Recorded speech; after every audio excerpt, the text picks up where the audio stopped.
லூக்கா 1வது அதிகாரம் 26. 6ஆம் மாதத்திலே காபிரியேல் என்னும் தூதன் கலிலேயாவில் உள்ள நாசரேத் என்னும் ஊரிலே தாவீதின் வம்சத்தானாகிய யோசேப்பு என்கிற நாமமுள்ள புருஷனுக்கு நியமிக்கப்பட்டிருந்த ஒரு கன்னிகையிடத்திலே தேவனாலே அனுப்பப்பட்டான். அந்த கன்னிகையின் பேர் மரியாள். அவள் இருந்த வீட்டில் தேவ தூதன் பிரவேசித்து, கிருபை பெற்றவளே வாழ்க, கர்த்தர் உன்னுடனே இருக்கிறார். ஒரு ஆமென் சொல்லுங்க பார்க்கலாம். சத்தமா ஒரு ஆமென் சொல்லுங்க பார்க்கலாம். வசனம் சொல்லுகிறது, காபிரியேல் தூதன் தேவனாலே அனுப்பப்பட்டான். இன்னைக்கு தேவனால அனுப்பப்பட்டு தான் இந்த இடத்துக்கு நாங்கெல்லாம் வந்திருக்கிறோம். ஆமென் சொல்லுங்க பார்க்கலாம். நான் பெங்களூர்ல இருந்து வந்தது கர்த்தர் அனுப்பினதினாலே, நீங்க உங்க வீட்டில இருந்து சபைக்கு வந்தது கர்த்தர் அனுமதித்ததினாலே. ஒரு ஆமென் சொல்லுங்க பார்க்கலாம். தேவனாலே அனுப்பப்பட்டான். அவன் அவள் வீட்டுக்குள்ளே பிரவேசித்து, கிருபை பெற்றவளே வாழ்க. ஆண்டவர் உங்களை சபிக்க வரல, உங்களை ஆசீர்வதிக்க வந்திருக்கிறார். ஆமென் சொல்லுங்க. மனுஷ தயவு இல்ல, கர்த்தருடைய தயவை பெற்றவளாய் மரியாள் இந்த உலகத்திலே வாழ்ந்ததினாலே கர்த்தர் அவளை ஆசீர்வதித்தார். 3வது காரியம், கர்த்தர் உன்னுடனே இருக்கிறார் என்று சொன்னார். பாருங்க, வாழ்க்கையில நிறைய பேர் சொல்லுவாங்க, கவலைப்படாத, சாகிற வரைக்கும் கூட இருப்பேன், என்ன பிரச்சனைனாலும் ஒரு போன் போட்டு.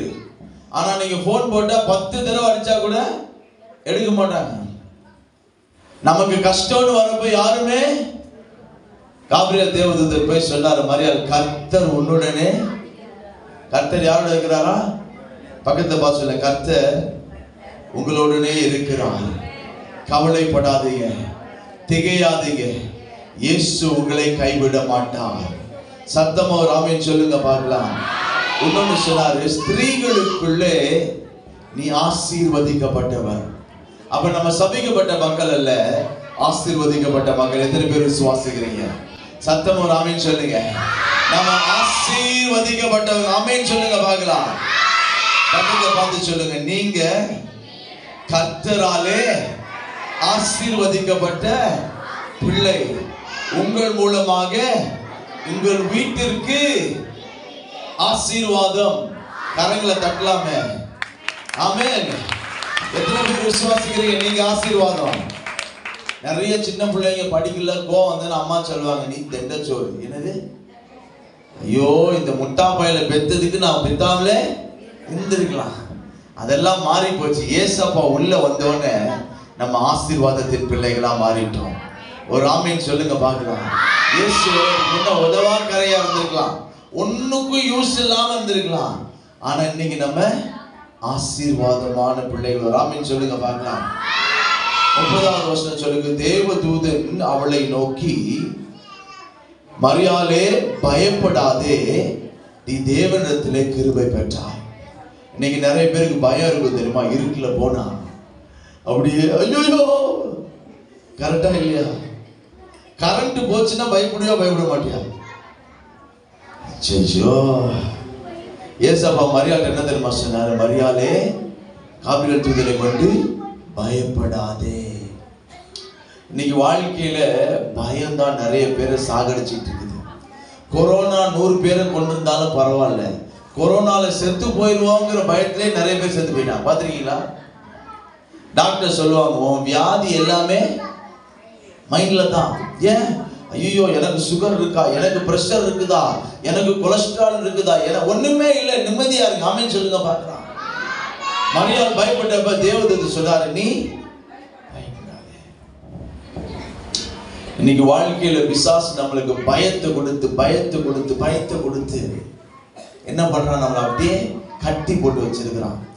அதுல இருந்து நமக்கு விடுதலை கொடுக்க இயேசு கிறிஸ்து வந்தார். ஒரு ஆமென் சொல்லுங்க பார்க்கலாம். இந்த எனர்ஜி எனக்கு வேணுமே.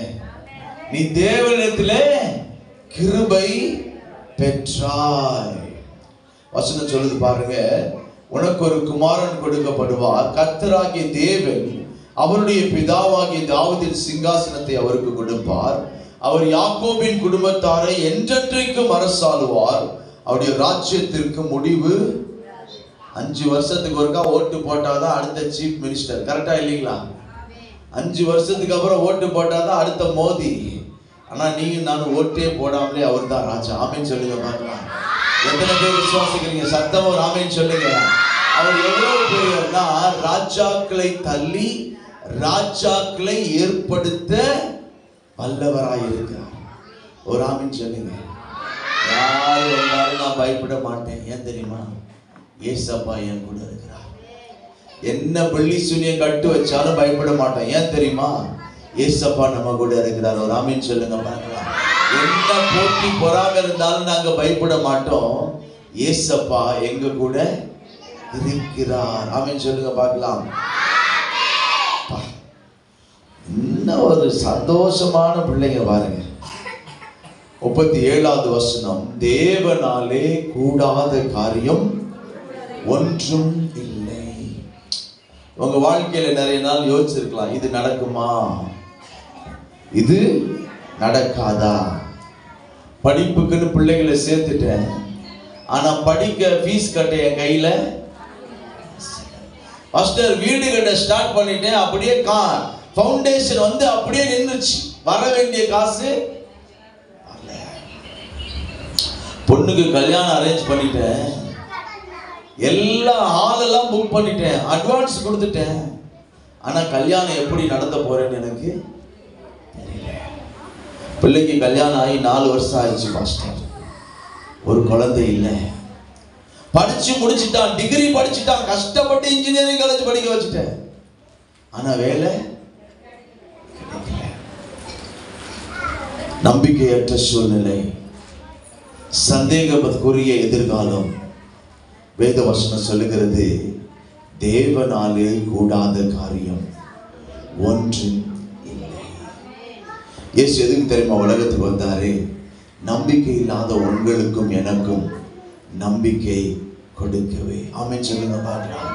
நம் வாழ்க்கையில் இருக்கிற தடைகளை முறிக்கவே, தாமதங்களை மாற்றவே, ஏமாற்றத்தை அகற்றி போடவே இயேசு இந்த உலகத்திலே மனுஷகுமாரனாய் வந்தார். எல்லாம் நினைச்சிட்டு இருக்கிறாங்க, இயேசப்பா தண்ணீர் மேல நடக்க வந்தாரு, தண்ணீரை திராட்சை ரசமா மாற்ற வந்தாரு, லாசரோ உயிரோடு எழுப்ப வந்தார். இன்னைக்கு ஒன்று சொல்லட்டா, நீ அற்புதம் பெற்ற அற்புதம் உன்னை பரலோகத்துக்கு கொண்டு போவாது. இயேசுவை ஏற்றுக்கொண்டால் மாத்திரமே பரலோகம் போக முடியும். ஆமென் சொல்லுங்க பார்க்கலாம். இயேசு பிரதித்திரமாக யோவான் 14:6 சொன்னார், நானே வழியும் சத்தியமும் ஜீவனுமாய் இருக்கிறேன், என்னை இல்லாமல் ஒருவனும் பிதாவினிடத்திலே வர. இயேசு வந்தது பிதாவினிடத்திலே நம்மை கூட்டி சேர்ப்பதற்காக. இயேசு இந்த உலகத்திலே வந்தது நமக்கு கிருபையை கொடுப்பதற்காக. இயேசு உலகத்திலே வந்தது நமக்கு ஆசீர்வாதத்தை தருவதற்காக. இயேசு இந்த உலகத்திலே வேதத்துல நிறைய உதாரணங்கள் இருக்கிறது. சில பேர் காசு நிறைய வச்சுட்டு சமாதானம் கிடைக்குமா? சில பேர் வீடு கட்டிட்டு எனக்கு சமாதானம் கிடைக்குமா? யாருக்கும் சமாதானம் அப்ப கிடைக்கல. இயேசு சொன்னார், என்னுடைய சமாதானத்தை உனக்கு நான் வைத்து போகிறேன், மனிதர்கள் தரும்படி அல்ல, என்னுடைய சமாதானத்தை உனக்கு நான். திகையாதே, உன் இருதயம் கலங்காதிருப்பதாக. என்னது இருதயம் கலங்காதிருப்பதா? கொஞ்சம் அமைதியா இருக்கிறீங்களா? ஹே ஹே, தேங்க்யூ. தேவனாலே கூடாத காரியம் ஒன்றும் இல்லை. 1வது அதிகாரம் 45வது வசனம், விசுவாசித்தவளே பாக்கியவதி, கர்த்தராலே அவளுக்கு சொல்லப்பட்டது நிறைவேறும். ஆமென் சொல்லுங்க. இயேசு எதுக்கு தெரியுமா வந்தாரு? விசுவாசமாக நம் உள்ளே வருவதற்காக, விசுவாசத்தை நமக்கு கொடுப்பதற்காக. மரியாள் விசுவாசித்தால் பாக்கியவதியாய் மாறினார். ஆமென் சொல்லுங்க பார்க்கலாம். இன்னைக்கு நீங்களும் நானும் பாக்கியவதியாய் மாற வேண்டும் என்று சொன்னால், பாக்கியவானாய் மாற வேண்டும் என்று சொன்னால், இயேசுவை முழு மனதோடு விசுவாசிக்க வேண்டும். இயேசுவை முழு மனதோடு என்ன பண்ணணும்? ஆமென் சத்தம் சொல்லுங்க. அந்த விசுவாசங்கிறது ஒண்ணுமே இல்லை. எது நடக்காதோ அது நடக்கும் நம்புங்க, அது பேர் தான் விசுவாசம். என்னால முடியல, இயேசுவால முடியும். அதுதான் விசுவாசம். ஆமென் சொல்லுங்க பார்க்கலாம். காற்றையும் காண மாட்டாய், மழையும் காண மாட்டாய், பள்ளங்கள் எல்லாம் நிரம்பி இருக்கும், எப்படி வரும் தெரியாது, கர்த்தர் செய்வார். அதுதான் விசுவாசம். ஒரு ஆமென் சொல்லுங்க பார்க்கலாம். மரியாள் விசுவாசித்தால் அவள் பாக்கியவதி எண்ணப்பட்டாள். உங்க வாழ்க்கையில போராட்டம் மாறணுமா? உங்க வாழ்க்கையில இருக்கிற குழப்பங்கள் மறையணுமா? உங்க வாழ்க்கையில இருக்கிற வியாதி விக்கிரம் மாறணுமா? உங்க வாழ்க்கையில இருக்கிற பிசாசின் கட்டுகள் உடையணுமா? நீங்கள் இயேசுவை விசுவாசித்தால் பாக்கியத்தை பெறுவீர்கள். ஒரு ஆமென் சொல்லுங்க. நமக்கு தேவை என்ன தெரியுமா? விசுவாசம். கர்த்தர் செய்வார். சில சமயம் மனுஷனை நம்பி நம்பி நம்பி நம்பி நம்பி ஏமாத்த. ஆனா வசனம் சொல்லுகிறது, கர்த்தர் மேல் பற்றுதலா இருப்பது நலம்.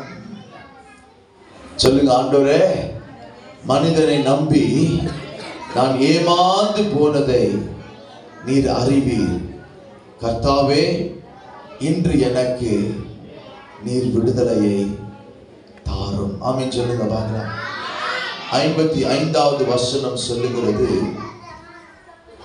தம்முடைய தாசனாகி இஸ்ரவேலை ஆதரித்தார். இயேசு உலகத்துக்கு வந்தது ஆதரவற்ற மக்களை ஆசீர்வதிக்கவும் அவர்களை ஆதரிக்கவும் இயேசு கிறிஸ்து வந்தார். ஆமென் சொல்லுங்க. அப்பா கஷ்டப்பட்டு கடன் உடன் வாங்கி பிள்ளைய கல்யாணம் பண்ணி கொடுத்துருவார். கஷ்டப்பட்டு கடன் உடன் வாங்கி படிக்க வச்சிருவார்.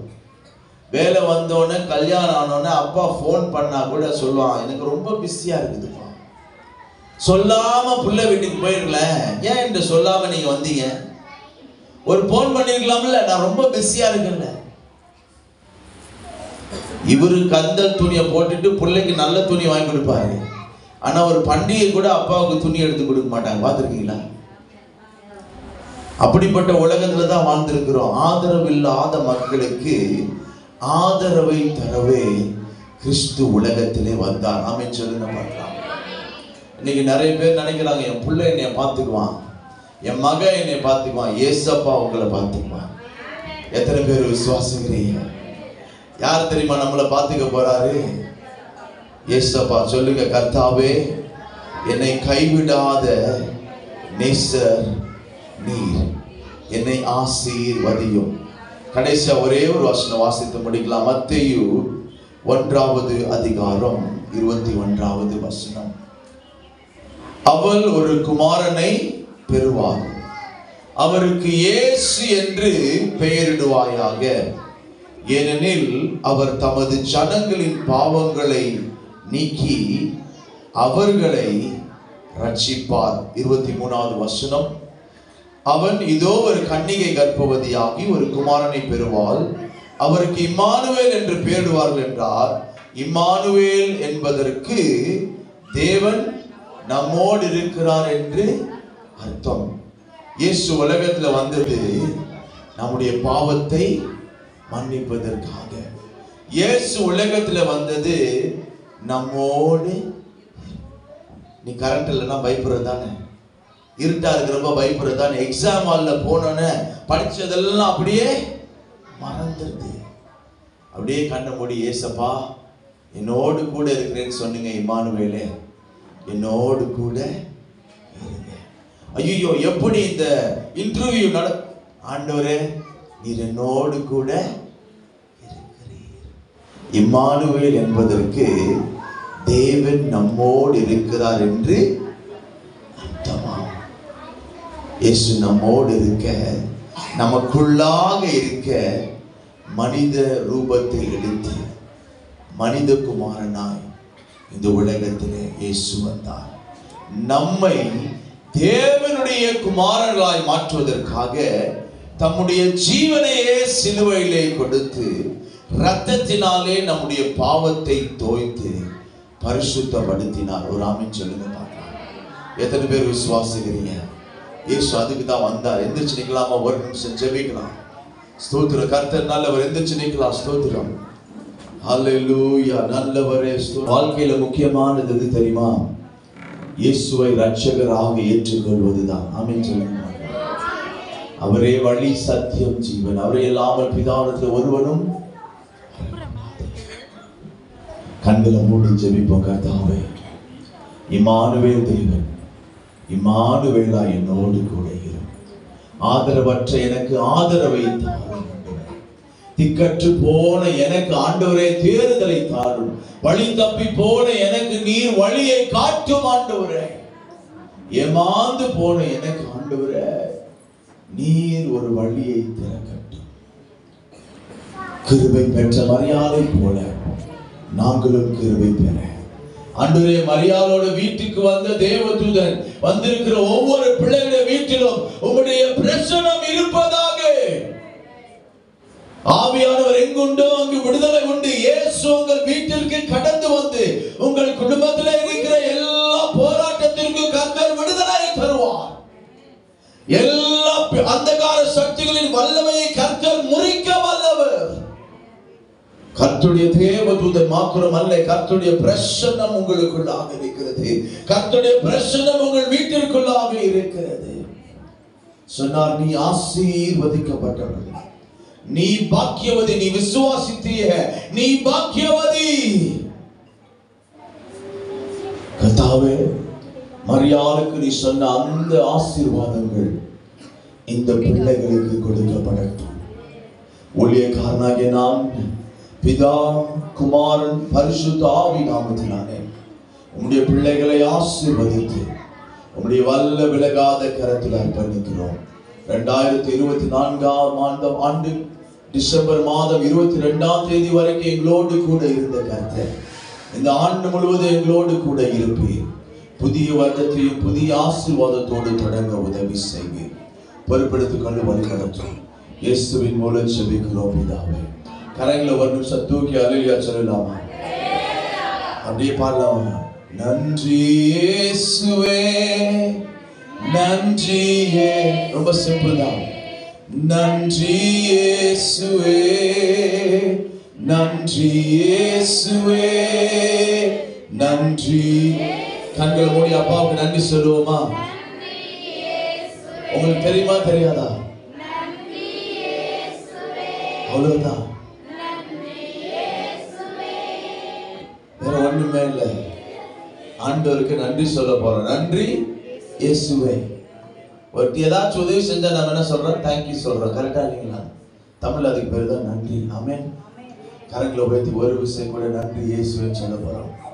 நன்றி இயேசுவே, நன்றி இயேசுவே, நன்றி இயேசுவே, நன்றி இயேசுவே, நன்றி இயேசுவே, நன்றி இயேசுவே, நன்றி இயேசுவே, நன்றி இயேசுவே.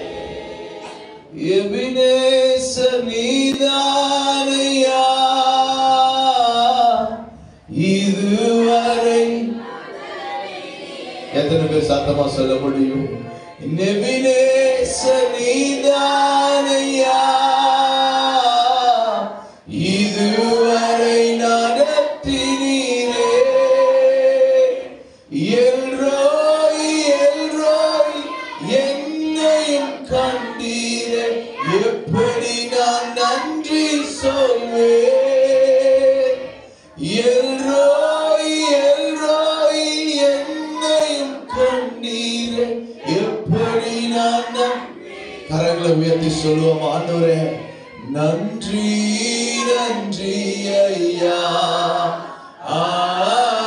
கோடி கோடி நன்றி ஐயா. என்னை மறவாமல் நினைத்தீரையா. மனதார நன்றி சொல்வேன். என்னை மறவாமல் நினைத்தீரையா. மனதார நன்றி சொல்வேன். இரவும் பகலும் என்னை நினைத்து இதுவரை நடத்தினீரே. இரவும் பகலும் என்னை நினைத்து இதுவரை உதவினீரே. கரங்களை உயர்த்தி நன்றி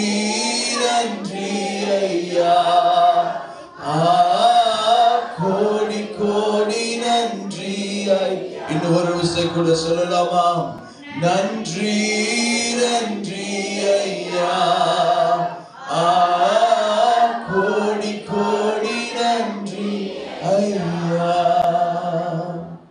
எங்கள் மத்தியிலே நீர் அசைவாடின கிருபைக்காக, உம்முடைய பிரசன்னத்திற்காக, இந்த நிகழ்வு தொடக்கம் முதல் இந்த நிமிடம் வரை கர்த்தாவே உம்முடைய பிரசன்னம் எங்களோடு கூட இருந்ததற்காக நாங்கள் நன்றி செலுத்துகிறோம் தகப்பனே.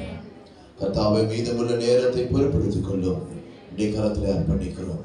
இயேசுவின் மூலம் ஜெபிக்கிறோம் பிதாவே.